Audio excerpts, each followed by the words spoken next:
Before having come to Dartmouth, I didn't think where I grew up was particularly interesting. In fact, it was only last winter break when my friends from college came to visit me that I began to develop a genuine appreciation for Dubai. Being a tour guide to three Northeast born and raised Americans really enabled me to see the city that I lived in for 18 years through an entirely different perspective. The truth is, being born and raised in Dubai makes the parts that make it such an anomaly seem like the norm to you. Now, before diving into which aspects of the city I've really grown to cherish, I thought I'd share a bit about its history. Initially, from 1894 to 1966, Dubai's economy was wholly reliant on fishing, trading, and pearl diving. However, with the creation of artificial pearls during the 1950s in Japan, the vulnerability of the region's economy was exposed. But that is, of course, before they struck gold.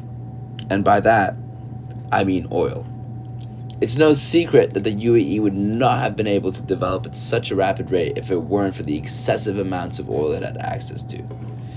And by excessive, I mean excessive.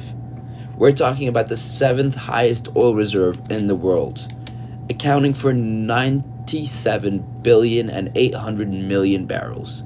And if they continue at this rate, with this consumption rate, an estimate of 299 years of oil remains. We're talking about 3,772,000 barrels produced every single day, of which 66% is exported. Now, I'd love to continue talking about GDPs, the economy, but I would just rather talk about something more interesting. So, growing up in Dubai, it really does make you a quote-unquote international student.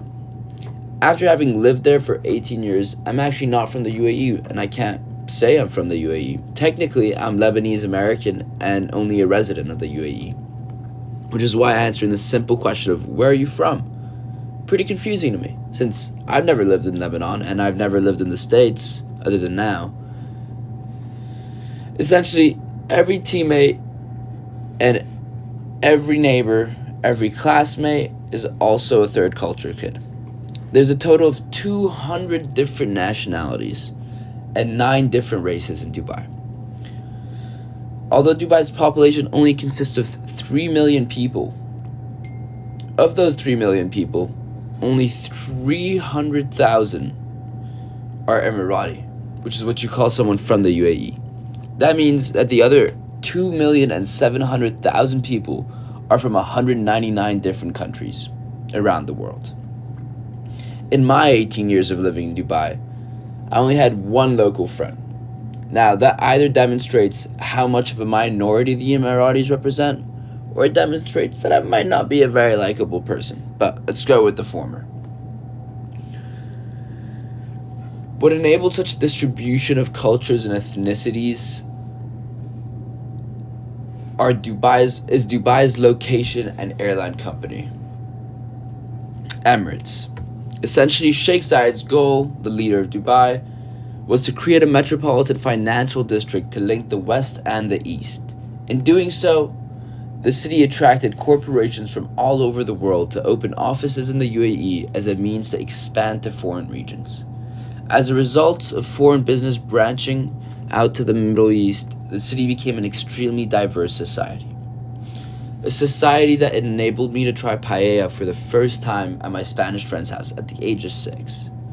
A society that brought me a best friend all the way from Texas.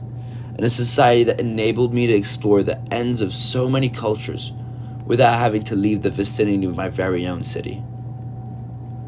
And for those reasons, and those reasons alone, I will forever be grateful for where I grew up and couldn't have asked for a more culturally immersive childhood experience. I might have only been a child for most of it and a teenager for the rest of my time there, but I'll never take for granted how much I learned from just being around so many different people. Thank you.